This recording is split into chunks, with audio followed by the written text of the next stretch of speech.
Kevin J. Moore and the channel is called Ptertain TV. Now, one of my far left friends sent me a clip of a foul-mouthed young lady making what seems to be comments motivated by jealousy. Let's listen to the first section of the clip. Hi guys, I hope you're doing all well. This is for black people. I need you guys to answer this for me. I need you guys to let me know what you think. 10 seconds in and she starts with the racism, saying this is for black people. Certainly an exclusionary choice of words. Surely anyone can answer the question if they have facts regardless of the colour of the skin. Now imagine if a young white lady posted a video on social media stating this is for white people. Something tells me it wouldn't go down very well for her. Let's listen to some more of this video. I went to Chinatown today with my boy, right? I went to Chinatown today with my boy. Many of the points she makes later in her video are answered in that statement. She said, I went to Chinatown with my boy, and presuming that's the boyfriend. She went to Chinatown. She said, I went to Chinatown. Now, did anybody force her to go to Chinatown? Is anybody forced to go to Chinatown? See, we live in a liberal democracy, don't we? And it's a free market economy. People are free to choose where to shop. The places such as Chinatown welcome all customers, don't they? Regardless of background. And if they're not appealing to the buying public, they would soon go out of business. See, really, it's the buying public, isn't it, that decide what will become of any business. If people don't like your restaurant, they're not going to go for a meal there. It's as simple as that. Not to do with skin colour though, is it? More to do with convenience, good customer service and nice food. And also a good presentation on the side of outside the building. Well, it can't do any harm, can it? If you have a good business model, why change it? Having said that, changing market conditions can affect businesses, and businesses that fail to adapt to their customer base are soon swept away. Let's listen to some more of the video. Chinatown today with my boy, and we were just doing very good. We went for coffee. We did like some nice things in Covent Garden. Covent Garden is quite dope. You might see me back there, and I want to know why Chinatown has a whole strip of Chinese people selling and having their own business, got their own thing going. Like the whole block is hot when it comes to China food. And I want to know why black people don't have that. I want to know why Jewish people have that, why every other race has their own hot block, but black people don't. I have my own thoughts on it, right? And it makes me emotional because it's like... She brings races, different races into it again and again, doesn't she? Well, let's just use her sort of reasoning on this issue. Let's bring skin colour into it, just to highlight a point. There's a company called Blockbuster Video, or there was many years ago, and this was a white-owned company, so white people own Blockbuster Video. But the question we could ask is, where are they now? Where is Blockbuster Video? At one time they were all the rage, but where is Blockbuster Video now? A website called www.newsweek.com gave this information regarding the Blockbuster Video stores. It said this: the first Blockbuster store opened in October the 19th, 1985 in Dallas, and the chain expanded both nationally and internationally throughout the 90s and early 2000s. At its peak, there were 9,094 Blockbuster stores across the world, but with the advent of streaming services like Netflix, the demand for video rental shops quickly began to diminish. The store in Benton, Oregon became the final Blockbuster store in March 2019, following the closure of two of the chain's locations in Australia. And the store is still open today. That's the one in Benton, Oregon, and that's what the report said. So if you want to go to Blockbuster Video, you can travel to the store in Bent in Oregon. If you want to do that, you can travel all the way to Bent in Oregon. Alternatively, you can subscribe to a streaming service if you haven't done so already, and then click on a button and watch any movie you want to at a time and date that suits you. So the market changed, didn't it? The market changed, and that company went out of business, Blockbuster. Not because of skin colour though, but because it failed to adapt to the customer base. We live in a free market economy, you see, and people choose where they want to shop. Blockbuster went out of business, and it was nothing at all to do with the colour of the skin of the owners. It's a very important point to think about this. We're not living in the 50s now. Have you ever seen a film called The Banker? Seen that film? And what these people had to go through in the past, black people? So, what's your plan, Mr. Garrett? How would you like to buy a bank? What the hell do we know about banking? Owning a bank is like owning the other side of the real estate business. There's a few complexities you just left out. Like what? Oh, I'm sorry. Did I not wake up black this morning? Because I'm pretty sure I did. Yep, still black. I got my head full of dreams. Not living in that time now, you see. This is the point I'm making. It's very important to understand this. The free market economy we live in now, anybody, if they've got a good idea, of course, they can make a success of themselves. But they do have to adapt to the market, don't they? As people gatekeep their own, I've been saying this, yeah, and I feel like every single person should gatekeep their. Why don't we have our own block of food, of clothes, of like, just our thing? Me and Moray was talking about this the whole time because it's quite sad, like when you deep it, like what are we spending our money on?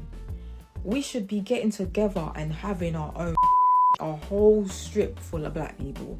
Do you understand? When it comes to business, when it comes to like running things, do you get it? Like North London, especially in Wood Green sides, they've got Turkish people running things around there. You know what I'm saying? Like everybody should have their own thing.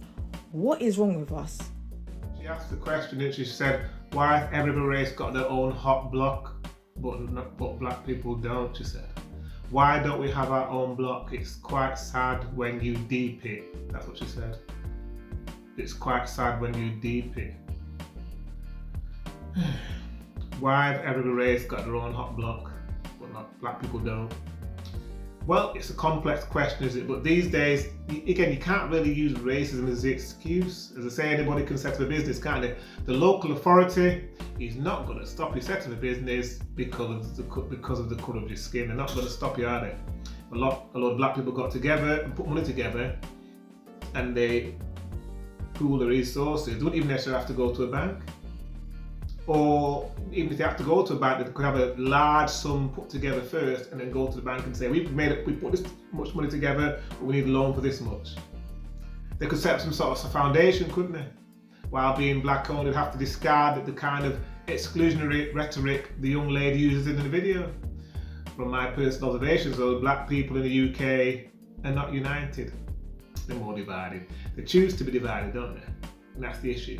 And one that may not change, sadly, in the foreseeable future. Now, let's have a look at some more of the video.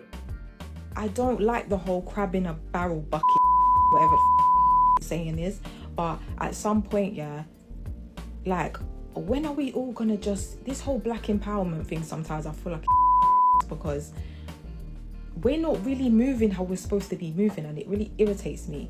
Let's get our money together, yeah? Invest in a whole block, a whole strip of our own people. Do you understand? A community, as my boy was saying. We should have our own community. We do not have that. Stupid.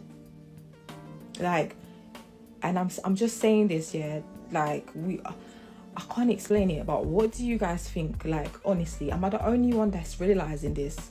For me to have to go out today just for coffee to realize this is ridiculous. In her foul-mouthed rant, in which she deliberately drops her H's, she's really referring to disparities between races, isn't she? Disparities between races. And she references various outcomes, doesn't she? She asks the pertinent question. She says, what are we spending our money on? Referring to the black community. She says, what are we spending our money on?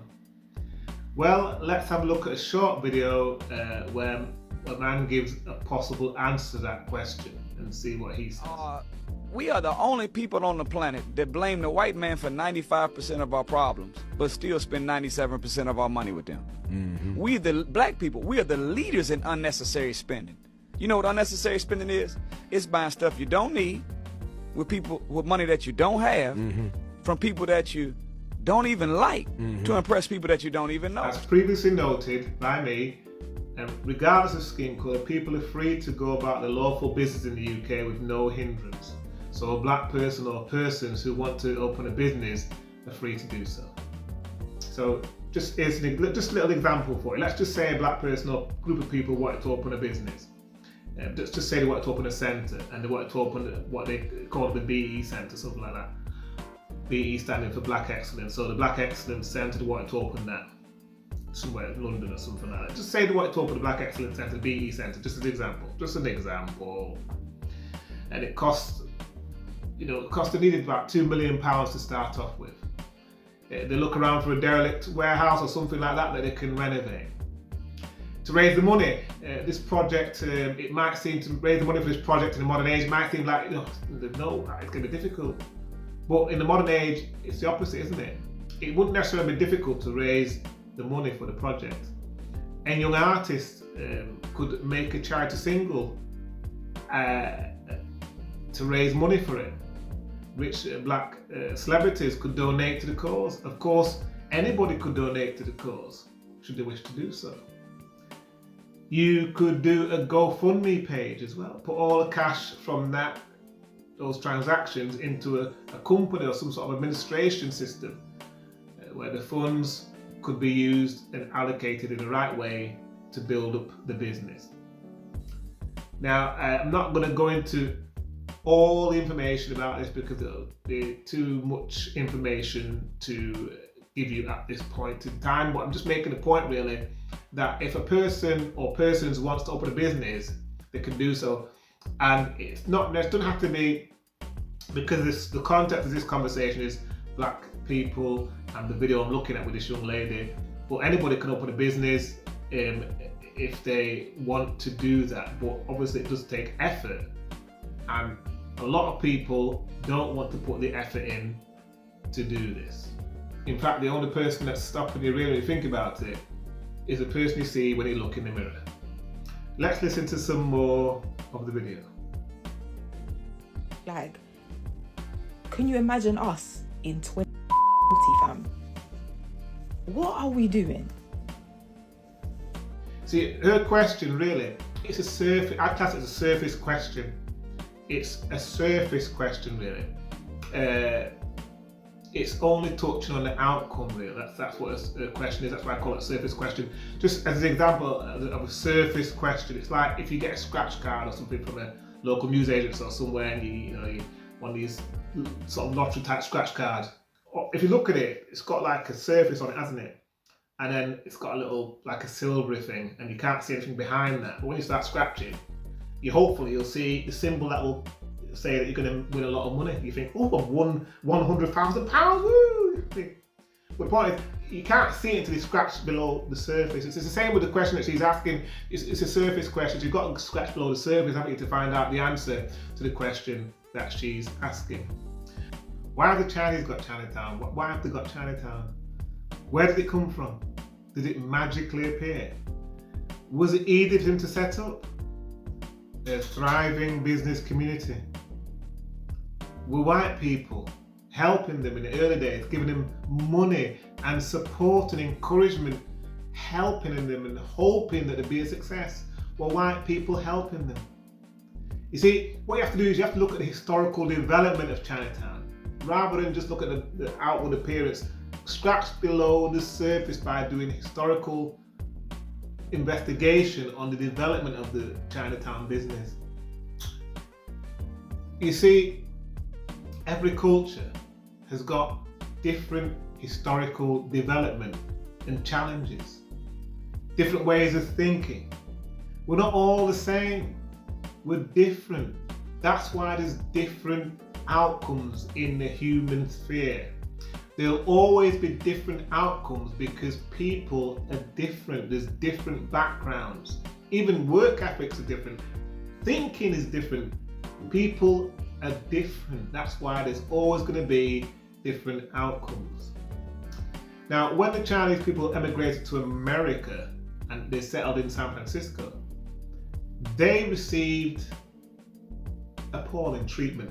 They were not open arms welcoming them into the country, far from it. They really received appalling treatment when they moved to America.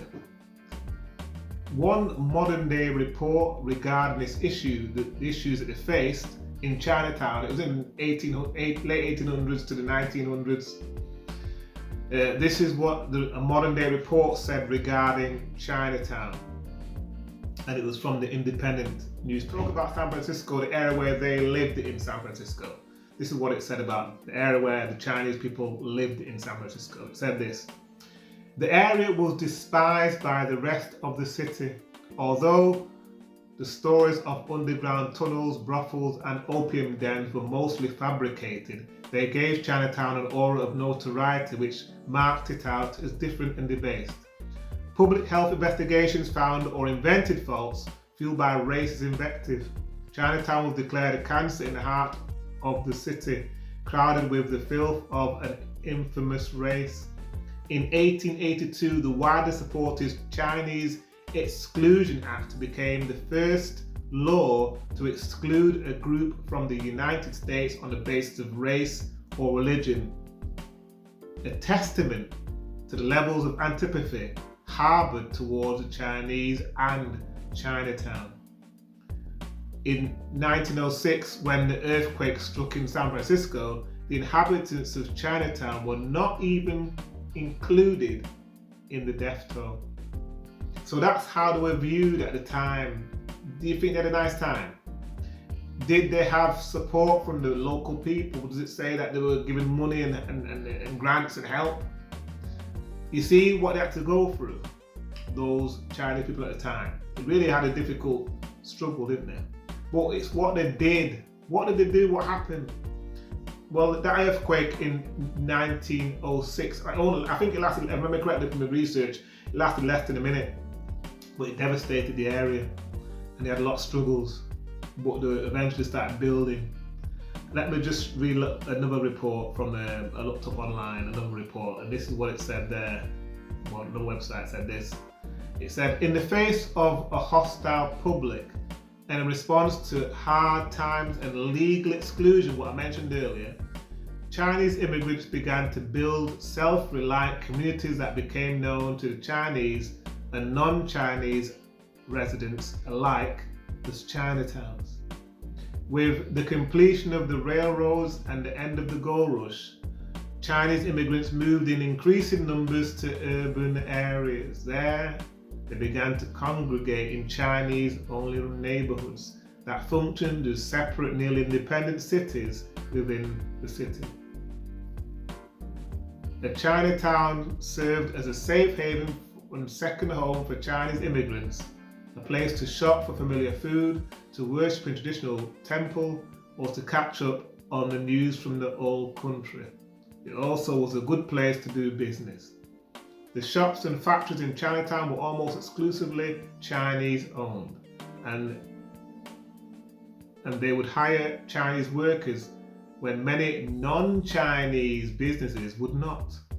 By the turn of the century, Chinatown had sprung up in cities from San Diego to El Paso to Connecticut and formed a network that crossed the continent. So we can see there, they had a difficult time, the Chinese. It was in the 1900s, early 1900s in America. They didn't get anything, any handouts, didn't get any help, no support whatsoever, but they built a community and they helped each other. And even mentions there that many of the business, when they wouldn't hire Chinese workers, the other Chinese worker business people took the Chinese on and gave them jobs. So they helped each other, you see. And it said by the turn of the century, Chinatown has sprung up in cities from San Diego to El Paso to Connecticut and formed a network that crossed the continent. So it was a knock-on effect as well, and they all had this mentality, didn't they, of building the business together and helping each other.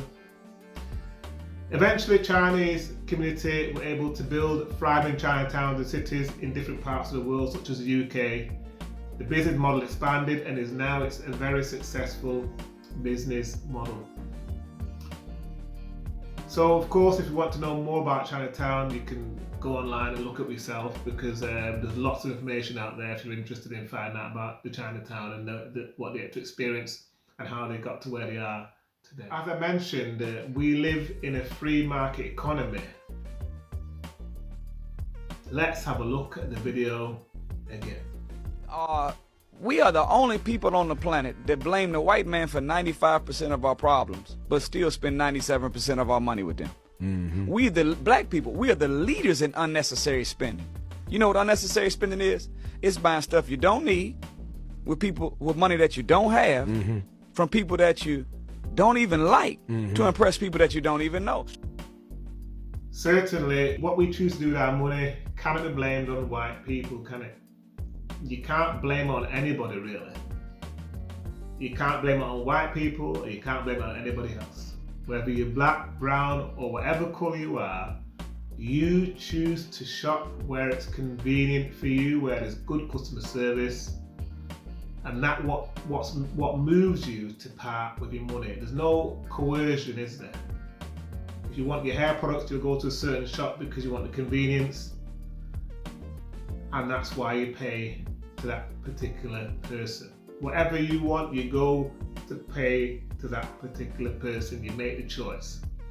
But you could decide to yourself, I want to start selling these products, I want to start importing these products, if you wanted to. It's obviously not easy, but you could do it if you wanted to. I remember there was I can't remember the guy's name now, but it was given this illustration about if you wanted to make a burger. I can't remember, I saw it online a few years ago. It gave an example of if you wanted to make a burger, you could buy a cow, and then he was saying all this stuff about making a farm and giving the cow food, and eventually have to kill the cow, cut the cow up, and all this sort of stuff. And he mentioned at the end of the illustration example, he said at the end you could just go to a shop that sells burgers and just buy a burger there rather than buying a full cow yourself and getting a whole farm. So people want convenience, you see. But the point is that when you go to a shop to buy a burger, you didn't just get them at magic.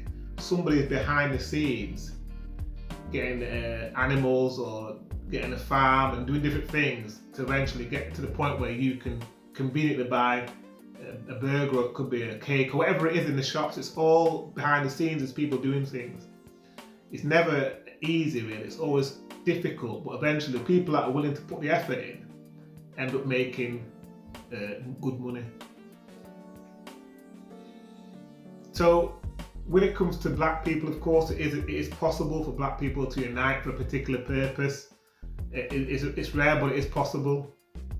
There's an example actually in the United States. It's the Montgomery bus boycott happened in the United States. Black people there united for a good cause. I don't know if you've heard of that Montgomery bus boycott before. I'll read a little bit about it to you now. The Montgomery bus boycott, it was a civil rights protest during which African Americans refused to ride city buses in Montgomery, Alabama to protest the segregated seating.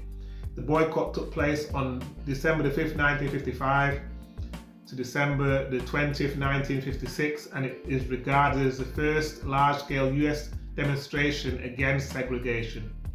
4 days before the boycott began, Rosa Parks, an African-American woman, was arrested and fined for refusing to yield her bus seat to a white man.